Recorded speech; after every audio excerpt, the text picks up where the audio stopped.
Tak hanya dikenal sebagai ayah yang dekat dengan anak-anaknya, Irfan Hakim rupanya juga berhasil menjadi sosok suami yang terbaik versi sang istri Della Sabrina Indah Putri.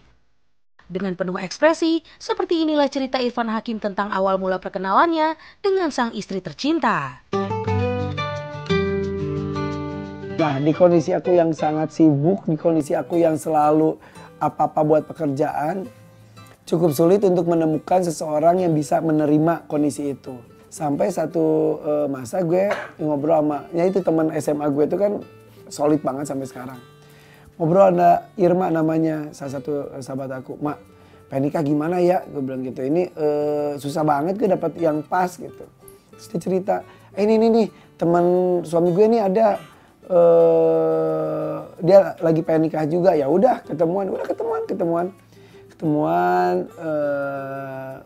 kenalan, udah itu di restoran Jepang di Senayan.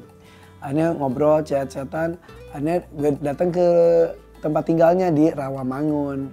Pas datang nyampe, pas gue ngeliat di ruang tamu ada foto lukisan laki-laki pakai seragam TNI AD bintang.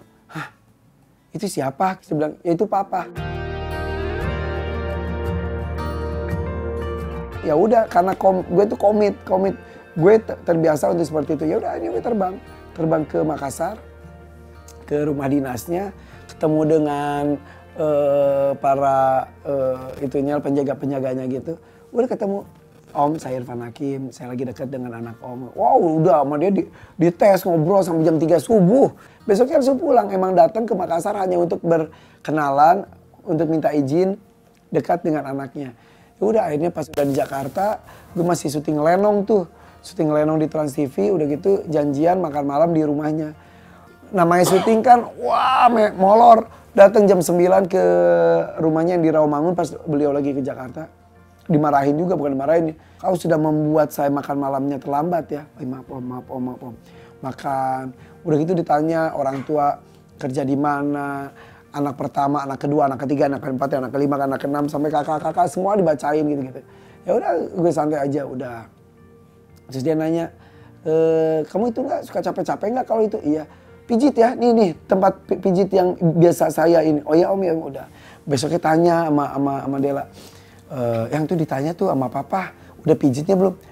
Belum sempet. Terus nanya, ini kenapa sih? Ya udah deh, diselipi tempatnya, ya udah gue pijit. Kakek pijit, pas lagi dipijit, dia ngomong gini, oh bersih nih. Bersih ini alkohol enggak? Ngerokok juga enggak? Oh narko, gue gini, oh pantesan disuruh dipijit.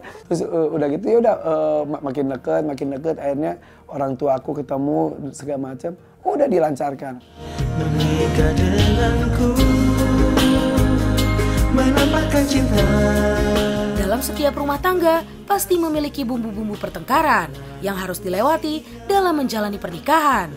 Begitupun yang dialami oleh Irfan dan Della di pernikahannya yang hampir memasuki usia 17 tahun ini.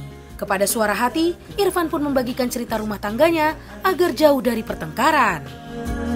Selamanya. Pasti berantem mah pasti, tapi kalau kita tuh selalu komit, jangan pernah curhat, ngasih signal atau postingan apapun di sosial media. Dulu awal-awal dia kan aktif banget dulu tuh Twitter dan lain-lain. Pernah apa hal kecil banget terus dia ngomong dia bohong. Wah heboh kan musuh. Bun jangan bun, kan kita harus sadar bahwa kita tuh siapa. Akhirnya belajar di situ apa-apa tidak sosial media. Kau bukan cinta pertamaku. Meskipun pasangan yang menikah pada tanggal 7 Juli 2007 lalu ini jauh dari gosip miring, baru-baru ini Irfan Hakim sempat menyinggung tentang poligami kepada sang istri dalam acara yang dipandunya. Udah pernah nanya sih. Udah pernah nanya, ayah kalau ayah mau nikah lagi mah aku mah nggak apa-apa. Masya Allah, beneran? Tapi ayah sanggup nggak? Gitu. Biayanya sendiri aku mah nggak sanggup.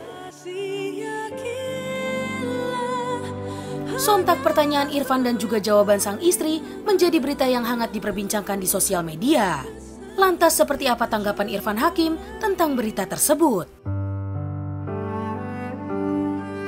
Satu aja belum bisa dimaksimalkan kasih sayangnya, waktunya juga masih kurang, masih mau-maunya nambah satu. Bahkan aku tuh kan kenal dengan beberapa orang yang punya lebih dari satu dan mereka ngomong nggak usah.